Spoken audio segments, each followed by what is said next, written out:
नमस्कार, मी सहयोगिता आणि आपण पाहता चाळीसगाव डांगांची ओळख सुराज्य मराठी। पाहुयात आजची घडामोड। पंतप्रधान सूर्यघर योजनेला उदंड प्रतिसाद। मुंबई भांडूप परिमंडळात 600 ग्राहक। घरगुती सौर ऊर्जा ग्राहक संख्या वाढली।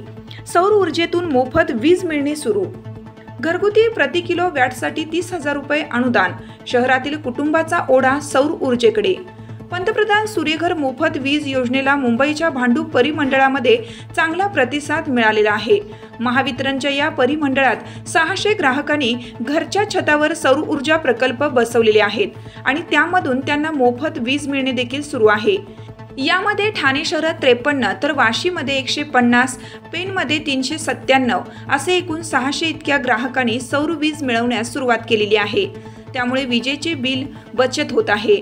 या योजनेमध्ये निवासी घरगुती कुटुंबासाठी प्रति किलो वॅट 30,000 रुपये अनुदान मिळते, तर 3 किलो वॅट पर्यंत अतिरिक्त 1 किलो क्षमतेसाठी 18,000 रुपये अनुदान दिले जाते। ही योजना फायद्याची असल्यामुळे नागरी भागात देखील ग्राहकांचा ओढा सौर ऊर्जेकडे वाढत आहे। महायुती सरकारमुळे विजेची बिलाची बचत होत आहे। आपल्या सुराज्य मराठीच्या YouTube चॅनलला सबस्क्राइब करायला विसरू नका।